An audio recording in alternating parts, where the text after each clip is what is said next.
Hey everybody, it's Mike from The Mike Wagner Show. If you like The Mike Wagner Show and you want to make your own podcast, well, let me tell you about Anchor. First of all, it's free. Secondly, there's creation tools that allow you to record and edit your podcast right from your phone or computer. You can also add any song from Spotify directly to your episodes. The possibilities are endless. Anchor will distribute your podcast for you. You can be heard on Spotify, Apple Podcasts, many more. You can also make money from your podcast with no minimum listenership. It's everything you need to make a podcast in one place. So download the free Anchor app or go to Anchor FM to get started. The Mike Wagner Show is powered by Sonic Web Studios. Hi, this is Mia Mosensia, also known as Mia No Time for Love. Check out my latest book, Missing, available in print and ebook formats on Amazon.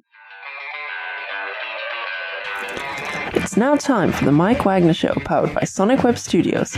Visit online at sonicwebstudios.com for all your needs. The Mike Wagner Show can be heard on Spreaker, Spotify, iHeartRadio, YouTube, iTunes, Anchor FM, Radio Public, and the MikeWagnerShow.com. Mike brings you great guests and interesting people from all across the globe. So sit back, relax, and enjoy another great episode of the Mike Wagner Show.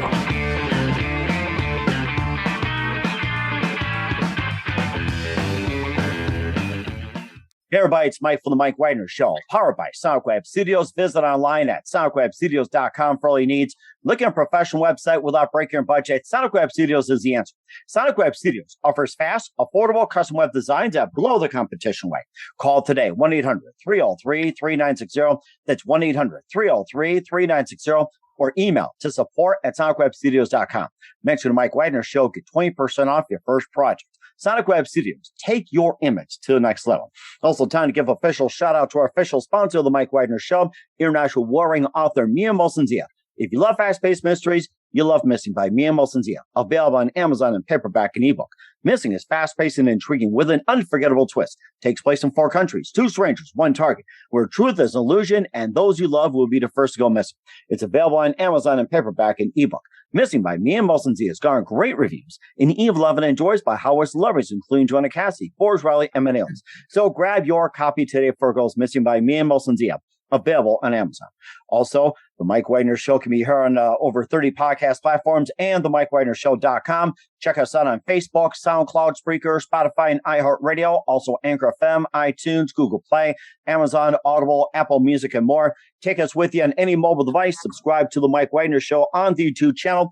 Follow the Mike Wagner Show on Instagram and Twitter today. And for great gift ideas, go to Amazon.com and check out the Mike Wagner Show podcast, t-shirts, pop sockets, throw pillows, tote bags, a lot more. Makes great gifts 24/7. Also, for more great gift ideas, go to Amazon.com/Mia Mosensia. Check out this great lineup of merchandise, including t-shirts, pop sockets, hoodies, and also Missing, Once, and Wrinkles. Amazon.com/Mia Mosensia.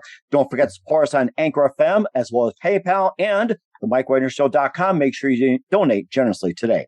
We're here with a terrific gentleman who's originally from Alaska, now living in beautiful sunny Florida. He's an entrepreneur, comedian, writer, and filmmaker. And he also served in the U.S. Army as a paratrooper with missions in Somalia, Haiti, and Cuba.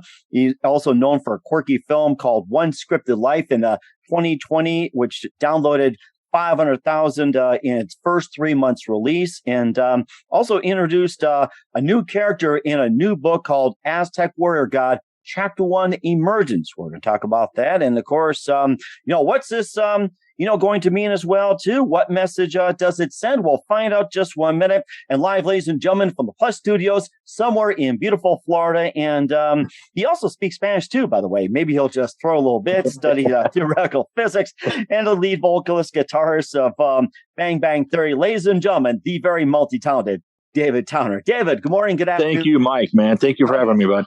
Oh, my gosh. I mean, you've got one heck of a...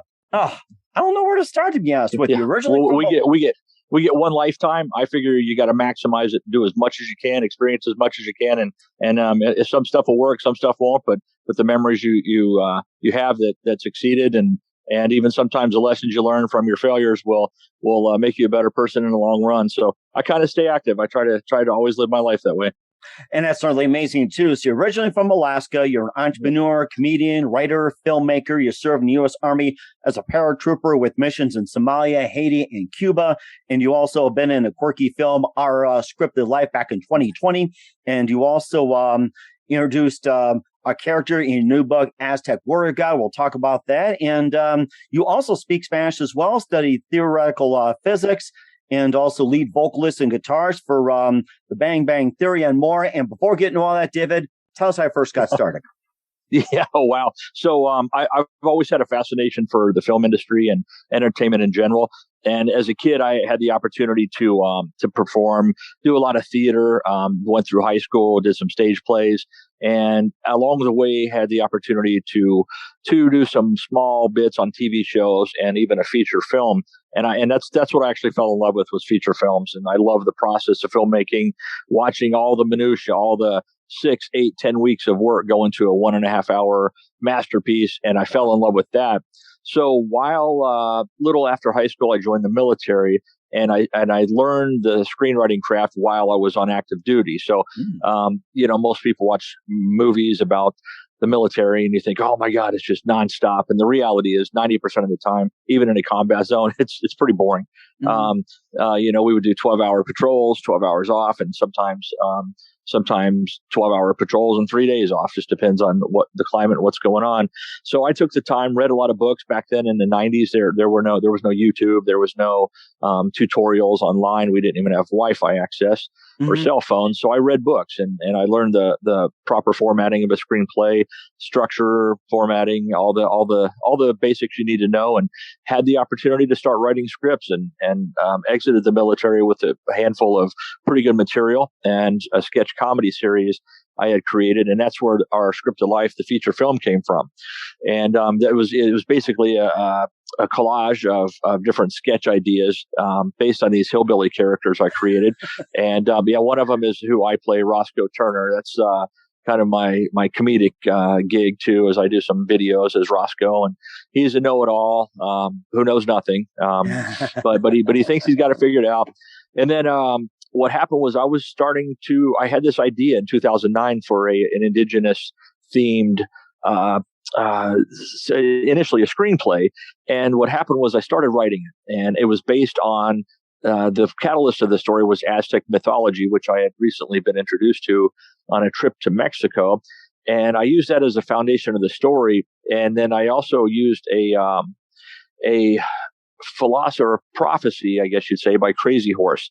And in his prophecy, he said he predicted a time in 7 generations in which all red people will unite. So I combined the Aztec mythology combined with his prophecy and created this story where all indigenous people unite in 2021, which would be exactly as he predicted, the 7th generation, and would also be the 500th anniversary of the fall of the Aztec Empire. So 12 years later, we'll say 10 years later, time became of the essence, because I had these stories written, but I realized after 600 pages, it's not going to be a screenplay. It has to be episodic. So I did some research and discovered that a really good platform would be a graphic novel. But I knew nothing about graphic novels. My formal independent education had been in screenwriting. So I reached out to a lot of people and tested out some artists that had experiences in comics and graphic novels, and couldn't find anybody. And it was really essential to me that I had Mexican artists, because one, the learning curve would be better because they would be already familiar with the Aztec culture, most likely. And two, I thought it was important that cultures be represented by, people that have a genetic heritage or genetic link to that culture. Not to say that you can't write characters that don't match your exact identity, but I think it's important in a project that you have at least, majority representation. So what I did was I got really lucky, because it was essential that my book released, the first chapter, Emergence, released on the 500th anniversary to match the entire story I had already created over 12 years. And I got lucky, and I found these two as brother-sister art team in Mexico and Guanajuato. And they've put this together for me. I mean, I gave them the story. They understood formatting. And in 10 months, they actually illustrated my entire first novel. So that was the start of it. It became extremely popular. I mean, it blew up. In fact, when we started May of 2020 illustrating, actually it was June last year, they sent me the lead character, Amashli. They sent me his initial, I think it was a full face profile. I put it on a Facebook page, and I hadn't even had a Facebook page before. And I think it was on a Wednesday. I checked back on Monday to see if anybody had liked the picture, and we already had 50,000 fans. So the project's been getting that level of attention the whole way. And Chapter 1 sold 7 figures copies. I don't know the exact number, but Chapter 2 we're releasing November 12th. We just put it up for pre-order, and it's already blowing away already. So we're really, really happy, really grateful for the support. And at the same time, it's going to enable us to continue with it and move to that next level where we're looking for, video gaming, merchandising, and potential film and TV licensing. Mm-hmm. And how many chapters do you plan on? Well, I hope to do it until I'm on my deathbed. So, but right now, I'm not dead yet. Right now we're in a pretty good position where I have 6 years of stories because we're releasing one every 3 months. So it'll be 4 per year, and those will all be compiled as a compilation series. So there'll be 6 compilation series, but with 24 different chapters, and we're calling them chapters, but the reality, each one's a standalone novel. So we have 24, so that'll take us for the next 6 years. And of course, things will change. In fact, I'm changing Chapter 3 a little bit to be more contemporary because I think I wrote that in 2011. It's called Sisterhood, and it's about a villain that's using sex trafficking and human trafficking as a source of income, and our heroes don't like that very much, so they're going to put it into that. So yes, that's a little more contemporary topic than I had back then. So it'll be tweaked a lot, but as of now, I got enough content for 6 years of stories. But my objective is with the popularity of it and I think the timeliness of it, I think we got a long-term project on our hands. And it sounds like it too. And we'll talk about one of your characters you'll introduce as well too, and the messages you convey. We'll talk about in just 1 minute. But first, listen to the Mike Wagner Show at the MikeWagnerShow.com, powered by Sonic Web Studios. Visit online at SonicWebStudios.com for all your needs. Looking at a professional website without breaking your budget? Sonic Web Studios is the answer. Sonic Web Studios offers fast, affordable custom web designs that blow the competition away. Call today 1-800-303-3960. It's 1-800-303-3960. Or email to support@sonicwebstudios.com. Mention the Mike Wagner Show, get 20% off your first project. Sonic Web Studios, take your image to the next level. Also, time to give official shout out to our official sponsor of the Mike Wagner Show, international war-winning author Mia Molson-Zia. If you love fast-paced mysteries, you'll love Missing by Mia Molson-Zia, available on Amazon and paperback and ebook. Missing is fast-paced and intriguing with an unforgettable twist. Takes place in 4 countries, 2 strangers, 1 target, where truth is an illusion and those you love will be the first to go missing. It's available on Amazon and paperback and ebook. Missing by Mia Molson-Zia has garnered great reviews and even loved and endorsed by Howard celebrities, including Joanna Cassidy, Forrest Riley, and many others. So grab your copy today before it goes missing by Mia Molson-Zia, available on Amazon. Also, the Mike Wagner Show can be heard on over 30 podcast platforms and the MikeWagnerShow.com. Take us with you on any mobile device. Subscribe to the Mike Wagner Show on the YouTube channel. Follow the Mike Wagner Show on Instagram and Twitter today. And for great gift ideas, go to Amazon.com and check out the Mike Wagner Show podcast or the MikeWagnerShow.com. And for more great gift ideas, check out the Amazon.com Me and Motion Zia store for great books like Missing, Once and Wrinkles, plus t-shirts, pop sockets, hoodies, and a lot more. Amazon.com/Me and Motion Zia. And also, don't forget to support us on Anchor FM, also on PayPal and the MikeWagnerShow.com. Make sure you give generously today. We're here with the multi-talented author of Aztec Warrior God, Chapter 1 Emergence, with Chapter 2, 3 in the works. Also entrepreneur, comedian, writer, and filmmaker David Towner here on the Mike Wagner Show. And you'll have a very significant character. We'll talk more about the book. It is Roscoe Turner. And tell us more about him. Well, Roscoe Turner is a comedic character that evolved from the sketch series that I created early on, and I wanted to build. This is related to our scripted life, so I wanted to build the character not as a standalone, and I do some standalone comic stuff with him, but I wanted to create him in more of an ensemble cast because I had the great fortune of moving from Alaska to Kentucky, and it was kind of an eye-opening scene. And I was pretty intrigued by some of the people I met, and a lot of them are represented in this film. So Our Scripted Life, that's a film we released it May 2020. We shot that thing in 17 days with a lot of local talent in Ohio. And so Roscoe Turner is kind of the catalyst for the story, but at the same time, an ensemble character. But I do some on my Facebook page. You can see some of the goofy skits I do with him, and he's a guy with a really pronounced overbite, and yeah, it's a crazy thing, and hopefully when things lighten up a little bit more, I plan to go out and do some live shows as Roscoe is kind of like a I guess you could say like a Pee Wee Herman to Paul Rubens, a character that or a better one would be Dan Whitney's what's his name? The God, I can't remember his name. Dan Whitney does this character, this hillbilly character, and I can't remember his name, but he's super popular for many, many years. And Larry the Cable Guy. Yeah, Larry the Cable Guy. Get her done. Yeah. So that's actually a Dan Whitney character. And if you meet Dan Whitney, he's not like that at all. And that happens to me too when people are really confused. They look at the videos and say, but who's that guy? And I'm like, well, no, that's me. And we did a film festival, and the guy was interviewing me as the director and writer, and he's like, well, that guy with the shotgun, he was a good character. He was funny. And I said, yeah, that was me. And he goes, yeah. But that guy with the shotgun, and he couldn't make the connection that was actually me. And another similar situation in the film is my buddy Pat Germano played two characters. He plays a sidekick of the lead character. His name's Jake. And then he plays a character named Andy, but he also plays a transvestite stripper who is also Roscoe's girlfriend. And there is no possible way people would know it's the same guy. It's an incredible, and again, it's just a goofy, low budget film, but we had a lot of fun making it. And people, it's not $500 million Hollywood budget, but I think the content's pretty great. People seem to agree. We had 500,000 downloads in the first 3 months after it was released in May.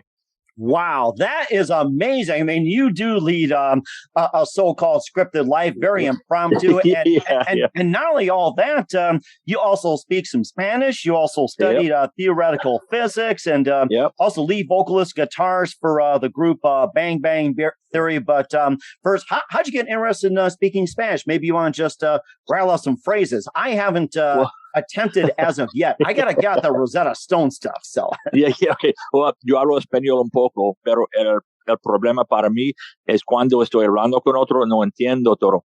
And what that means is I speak Spanish pretty well, but at the end of the day, I get lost in conversation because the way I learned was I was self-taught. So I never had interaction. And, of course, today I do. I live in South Florida. I speak Spanish all the time.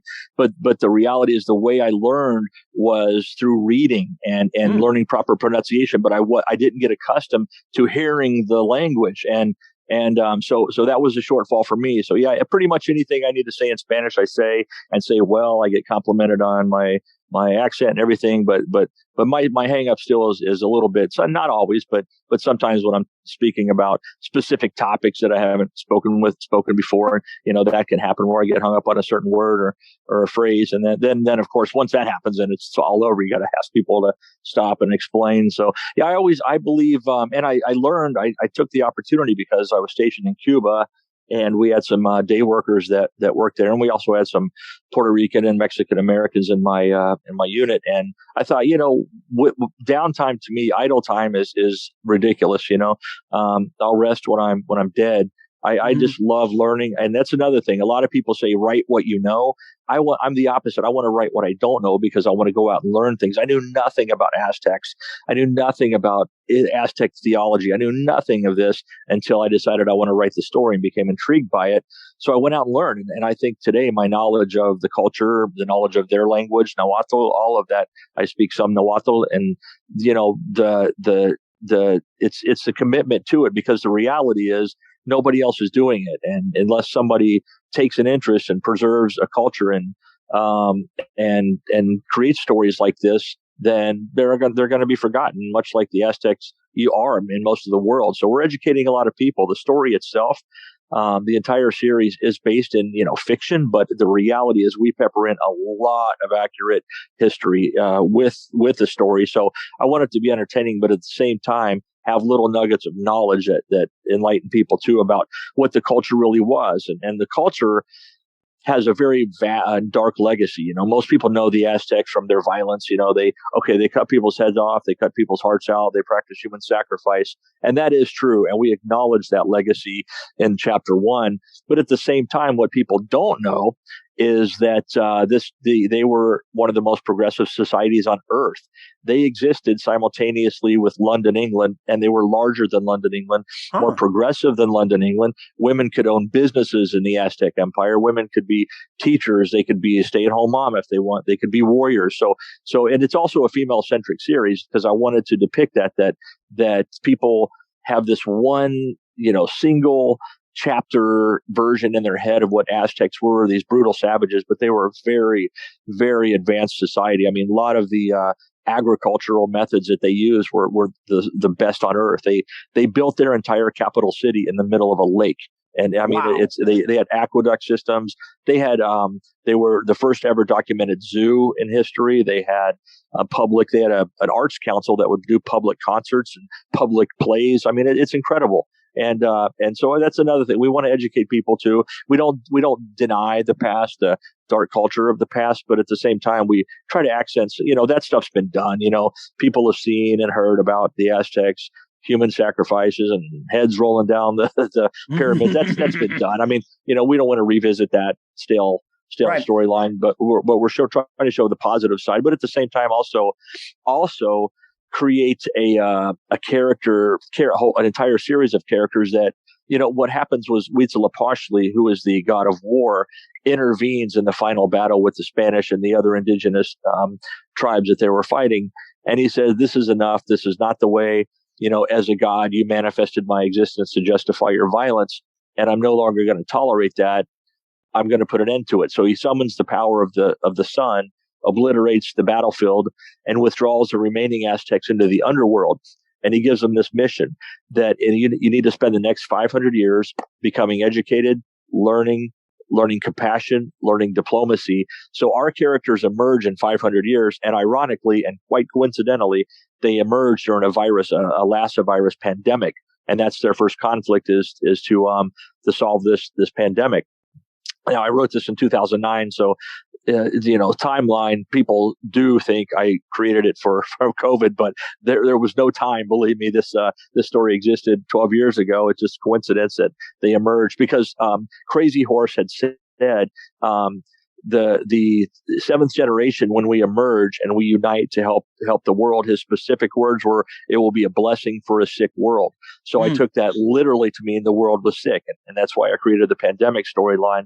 But our characters, their first conflict is with this guy that's actually a Russian oligarch. Again, more contemporary stuff that in 2009, people couldn't understand why I was writing about a Russian oligarch. But the reality is the Russian oligarchs are the only criminals in the world that have the backing of a state power. And it makes them pretty powerful and pretty dangerous people. You get psychopaths with multi-billion dollars in resources, and things can happen. So in our story, chapter 1, what happens is that they emerge with the looking for opportunities, to make the world a better place, and they emerge at the time of the pandemic, and they determine that for some reason nobody can get a grip on the virus. They can't create a vaccine. And they determined that for some reason, this one guy, Adrian Volkov, seems to have a corner market on the vaccine. In fact, he's selling it to the highest bidder. So he's going to Saudi Arabia, $1,100 a dose, that kind of thing. Wow. And they approach him and say, we understand you're a businessman. We get that, but we want to work with you to get the pricing down. And he laughs at him and basically says, I don't want the pricing down. This is a business for me. And they dig a little further, determine not only is he the only one that can make the vaccine, they determine it's because he's the one creating the virus in a laboratory and creating these variants that make it impossible to create an effective vaccine. So, of course, they tried diplomacy because that's the nature of our characters, diplomacy and intellectual solutions before violence. But like any good comic book, at the end of the day, something's got to get broken, and the guy doesn't comply, and he becomes a running character. Adrian Volkov is kind of our Lex Luthor to Superman. He's kind of our villain to our superhero characters. Oh, that's rather interesting. And you talk about the group of Russians that is have the backing of state, psychopaths, and everything. Is that similar to a mafia?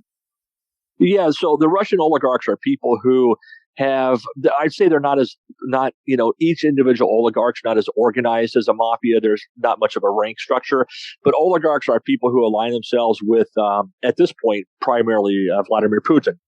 People who through whatever means, whether it's child friendship, whether they grew up together, or whether they just become ingratiated to them later in life, they are people that have been empowered by Russia through shams like government contracts. These people there's hundreds of them. They're billionaires. And they're billionaires on the backs of the taxpayers of Russia. And when you get people, they're pretty ruthless. I mean, they're engaged in stuff like sex trafficking, manufacturing of fentanyl. These are guys that have no soul, and at the same time they have the protection and resources from a massive government like Russia. And it's pretty scary stuff. And now you hear about them here in the media the past few years, but prior to that, people didn't really understand what was happening and why these people had such large power. But yeah, many of them do have criminal organizations, but it's not similar to a mafia, because mafias have a rank structure and they're kind of handed down from generation to generation. Oligarchs are really kind of a contemporary problem, and I think they're going to become, all this hacking that you're seeing, all these massive hacking scams, and extorting banks and other companies out of millions of dollars. Those are originating in Russia primarily. All the spying that's going on, the drug manufacturing, a lot of illegal prostitution, human trafficking, big time fentanyl manufacturers as well. And even in the situation where they're not manufacturing, they're helping to facilitate the distribution of it. It is a major problem, and I've researched it pretty thoroughly and learned some of the players in there. But again, when you got a guy like Vladimir Putin who basically is a lifetime appointee, there's not going to be a fair election as long as he's alive. It's not going to change. In fact, the problem is getting worse and worse. And of course, the State Department, the federal law enforcement agencies know about it, but the average person on the street has no idea how dangerous these people are. Mm-hmm. And of course, getting back to the whole thing with the Lassa virus pandemic, and maybe you can describe what the Lassa virus is, and how similar or how different is it compared to the current COVID? Well, it actually is a little bit similar. It is an animal-borne virus that originated in Africa. Little different from the origin, but I actually was in Africa. I served in Somalia, and I've been to Haiti. I've been to Djibouti, Ethiopia, Sudan, Kenya, South Africa. And while I was there, we were always worried about Ebola, but I also learned of the other viruses. And the Lassa virus, the reason I chose that is because it's an animal-borne disease, and it is very similar to, it's not a respiratory issue like SARS-CoV-2, but it is animal-borne, rapidly transmitted to other people, and it's actually a serious threat. It's not a fictional virus that I just made up. It's actually a real life threat that continues to be a problem today. And again, hoping people, hopefully people, well, unfortunately, a lot of people aren't taking pandemic seriously, but I think the next great extinction event of humans will be the people that deny. We're in a really great position now, as especially Americans in 2021.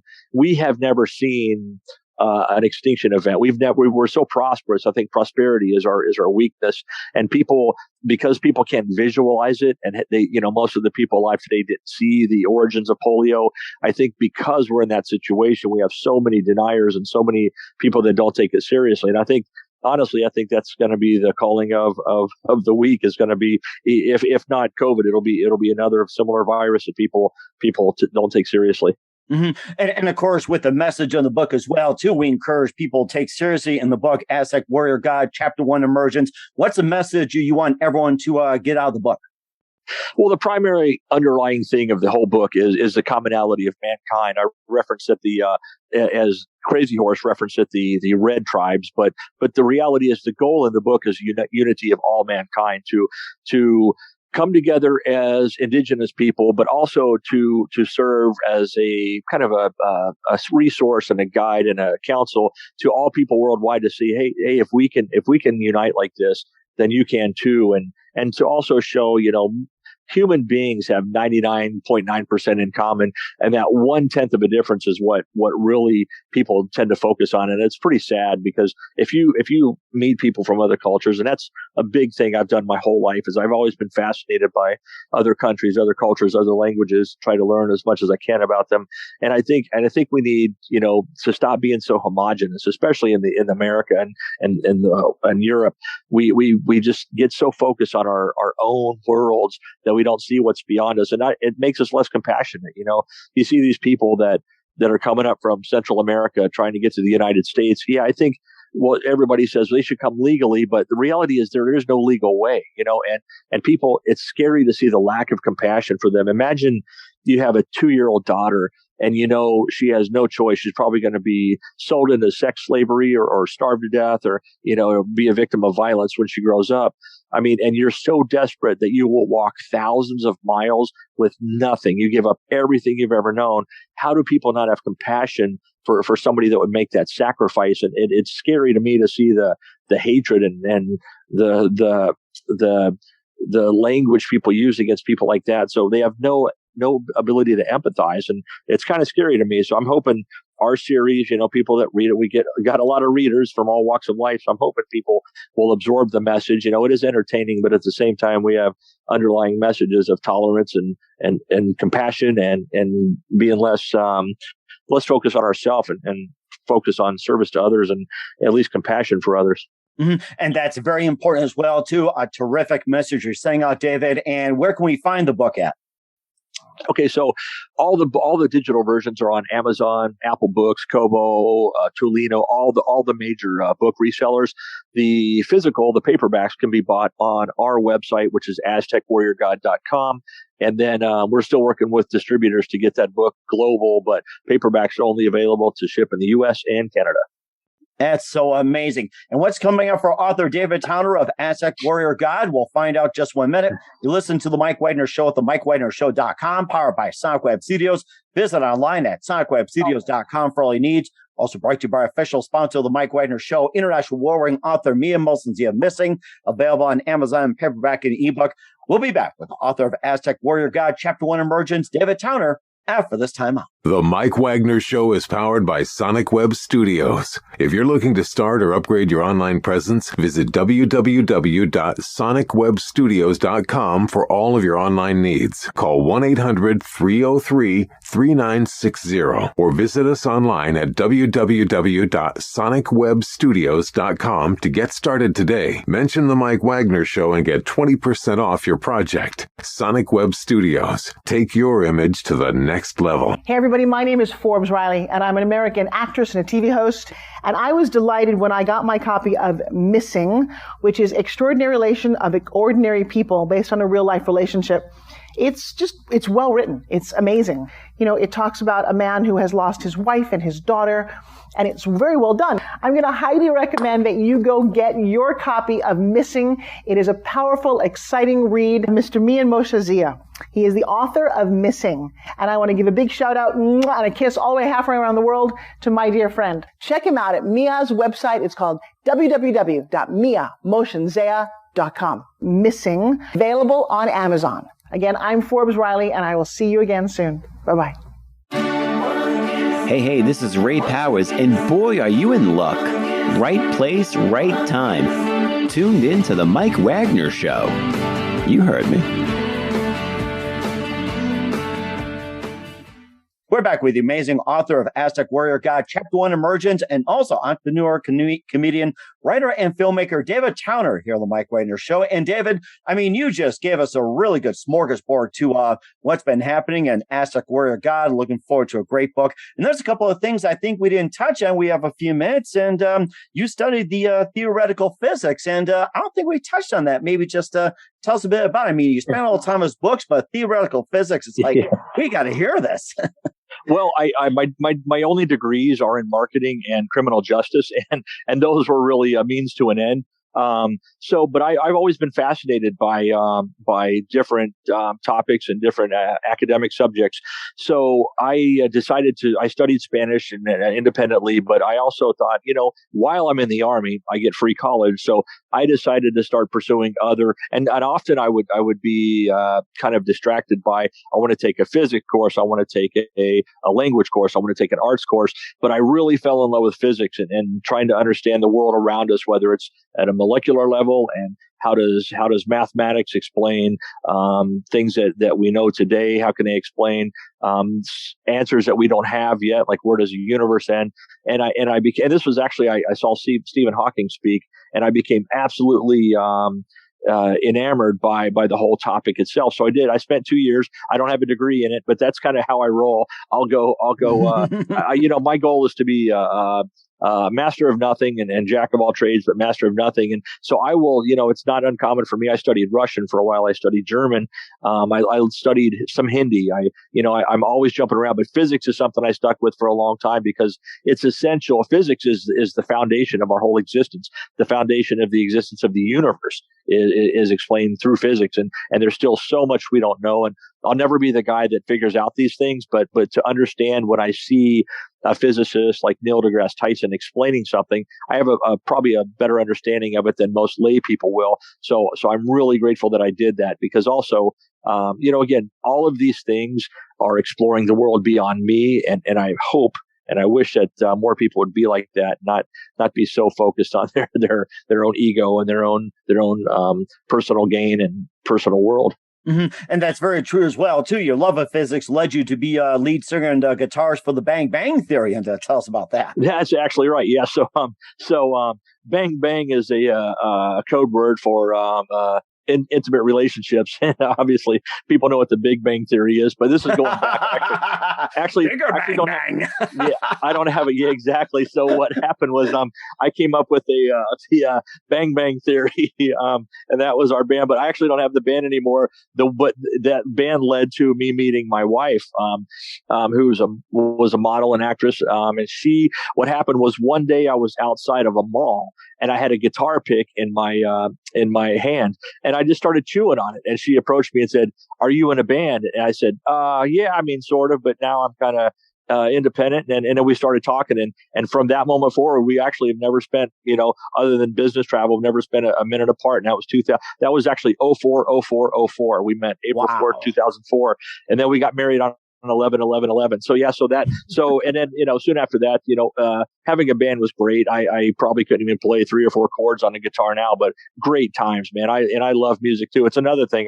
One of my other endeavors, in addition to physics, was taking guitar lessons at age 30 and trying to master that. And I did. I always was a decent singer, I guess, but, and I could play a lot of rhythm guitar, but obviously a band is, the sum of the parts, and we had some really great guys working with us back then. And, but yeah, we don't do that anymore. I'm 51 now with 4-year-old triplets. So life's a little different, but yeah, that was a good period of my life. And it sounds like you led an amazing life as well, too, David. And what can we expect from you in 2022 and beyond, David? Well, fortunately, the Aztec Warrior God series is really blowing up and occupying most of my time. And it's really fortunate, too, and this kind of all worked out timing-wise, that this is something we can do during a pandemic. I don't need to be out in the public. I don't need to be in large groups.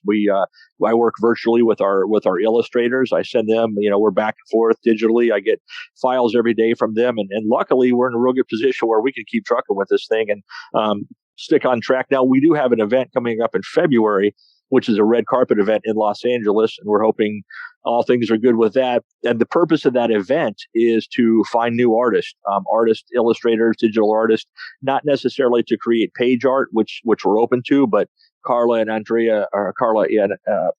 Diego, are keeping up with the volume there. But we're looking for people to help create T-shirts, merchandising, web assets, stuff like that. So we're going to hold a contest in we're going to start the contest, I think, December. And then what we'll do is we'll invite the top artist out to our event in Los Angeles, where we're going to have a red carpet and a banquet out there and some Aztec dancers. It's going to be really cool. Wow. that's on our website too. People can get tickets to it. It's going to be a first-class event, red carpet, five-course dinner, a lot of great entertainment, and so the public can get tickets to that. I think luckily they just opened it up to 100 more people, so they're getting a little less restrictive out there. We were trying to do that thing in November, but it just didn't work out with the restrictions, and our artists couldn't come in from Mexico. We got some Bollywood actors coming in from India, and they couldn't make the trip, so we thought it would be better to hold off till February. Yeah, so we're looking just every 3 months to produce a new novel, and then I got a couple screenplays I'm hoping to shoot. Unfortunately, one of them needs to be shot in Haiti, and that's a pretty unstable environment right now. So we're hoping things calm down there too a little bit. Mm-hmm. And we're certainly looking forward to that as well, David. And who do you consider biggest influence in your career? Wow, God, that's so hard. There are some. I have to almost go by genre, but I would say, if I had to pick the people I admire the most for the body of work they have, I got to say the Coen brothers, directors and writers. I mean, my favorite movie of all time is Oh Brother, Where Art Thou? Oh, I love that movie. It's great. Not only, it is. It's amazing. And I actually had the opportunity to have this conversation with Nick Clooney, George Clooney's dad. And he said Citizen Kane, and I said, how about your son's film? He goes, you know what? He said, I'm right there with you. And this was a time that the film hadn't been out very long, and so not only did they create an amazing story with amazing. I mean, the visuals in that film are incredible, but they adapted a book, and I really admire people. I generally give more credit to original screenplays, but when you adapt one and you make it your own like that, it is. I mean, they parallel these characters. So generally, I'm kind of a snob when I say that. That adapted screenplays are easier to write because you have the source material. But I don't think so in this case. I think they took each element of the Odyssey, Homer's Odyssey, that's where they extracted the material, took each element of it and recreated it. So not only was it difficult to do, they had an obligation to enhance each individual element and not just the whole storyline. So if you watch the movie and you know the story, you're blown away by it. So I think that obviously Kubrick, a great director too. Cameron Crowe. I mean, I tend to admire filmmakers, writers, directors, but mostly directors. But most of the ones I admire are writers and directors as well. Oh, that's so amazing. That is so fantastic. What's the best advice you can give to anybody at this point? You know what? I think I actually, honestly, I'm doing another show very similar that's based on the topic of how do you pursue your dreams. And my advice is this: I've always wanted to do this since I was a kid, and you have to start early. You can't I actually met a guy recently, and he has a similar aspiration. He's about my age, and he wants to be a writer. And I'm like, dude, just do it, man. But everybody the Western world gets in your way with, I have to have a job. You can do both simultaneously. Another thing about me is I don't drink alcohol. I don't party. I don't golf. I don't do any of that. To me, that stuff, I don't want to discredit other people, but if you have a dream, that stuff is nonsense. That stuff is noise. That stuff's a distraction. People that paint their faces and go to NFL games, that's fine if you want to do that. But if you also have a dream that you're putting on the back burner because of that stuff, it's foolish. So anybody can achieve anything they want. It's just a matter of setting aside the time and prioritizing it and doing it. So I'm in a real good position now. I came up with a calculated, realistic plan of, hey, by the age of 55, I'm going to transition full time. We still have a portfolio of businesses. I run them, but I spend a lot more time now. I used to spend 0 time pursuing this dream. Then every year it gets a little more where the businesses are the secondary. The entertainment stuff is the priority. And that's where I am. And I think every single person, if they want to, they'll listen to their own negativity and I can't do that. That's for this person, or that's for the elite. That's for somebody with $1 billion. It's not, man. And specifically speaking with the entertainment world, the business needs new voices. The business doesn't need the same screenwriter that's been writing everything since the 1980s. It's hard to penetrate. Don't get me wrong. It's hard to find. But if you create something like I did independently, you can do it for not a lot of money. I mean, you can do what we're doing for $5,000. If you want to just do a short run of a comic book, you write it, find some friends to illustrate it or people that are like-minded like you. Same with film, my first 5 films had no budget. I mean, literally friends and I getting together, and some of them did really, really well. We shot a TV pilot once called Posers, and it won the Comedy Central TV pilot contest. Wow, and the amazing. the quality was horrible, but the content was great. and we had a single chip camera, no microphone, and no lighting. But the content was so great. Again, attributed to my buddy Pat Germano, because he's a brilliant comedic actor. So, you can do it, and you don't have to do it if you want to be a professional bowler. Well, you don't have to bowl 300 the day you start. You have to go out, but you have to go bowl. You have to go once a week or twice a week and perfect your game. Whatever it is, you got to start small, and you can find time to do that. And that's a really good, important point. I love that, David. You hit it on the head. Once again, author David Towner, also entrepreneur, comedian, writer, filmmaker of Aztec Warrior God, Chapter 1 Emergence on the Mike Wagner Show. David, a very big thank you for your time. You've been totally amazing. Looking forward to having you again soon. Make sure you keep us up to date, keep in touch, and looking forward to having you on back as well, too. And once again, tell us about your upcoming projects. What's your website? How do people contact you? Where can people purchase or check out your books? Yeah, for the Aztec Warrior God, our Facebook page is probably the best, because it's a platform that enables us to tell the whole story and show what we're up to. So it's at Aztec Warrior God, and then AztecWarriorGod.com is our website. But Facebook page is more comprehensive. We always post our links on there to when books are released and our new artwork and stuff there. It's our platform where we're almost 2 million followers now on that one alone. Amazing. We're looking forward to it. Once again, David, a very big thank you for your time. You've been absolutely fantastic. Looking forward to having you again soon. Do us a favor, keep us up to date. Love you back in 2022 and beyond. Don't forget to keep in touch, and we wish you all the best. You've been absolutely terrific. A great future ahead of you. Likewise, Mike. Thanks so much. The Mike Wagner Show is powered by Sonic Web Studios. If you're looking to start or upgrade your online presence, visit www.sonicwebstudios.com for all of your online needs. Call 1-800-303-3960 or visit us online at www.sonicwebstudios.com to get started today. Mention the Mike Wagner Show and get 20% off your project. Sonic Web Studios. Take your image to the next level. Hey everybody, my name is Forbes Riley, and I'm an American actress and a TV host. And I was delighted when I got my copy of Missing, which is Extraordinary Relation of Ordinary People based on a real life relationship. It's well written. It's amazing. It talks about a man who has lost his wife and his daughter, and it's very well done. I'm going to highly recommend that you go get your copy of Missing. It is a powerful, exciting read. Mr. Mian Moshe Zia. He is the author of Missing. And I want to give a big shout out and a kiss all the way halfway around the world to my dear friend. Check him out at Mia's website. It's called www.miamoshenzea.com. Missing. Available on Amazon. Again, I'm Forbes Riley, and I will see you again soon. Bye-bye. Thanks for listening to The Mike Wagner Show, powered by Sonic Web Studios. Visit online at sonicwebstudios.com for all your needs. The Mike Wagner Show can be heard on Spreaker, Spotify, iHeartRadio, iTunes, YouTube, Anchor FM, Radio Public, and themikewagnershow.com. Please support our program with your donations at themikewagnershow.com. Join us again next time for another great episode of The Mike Wagner Show.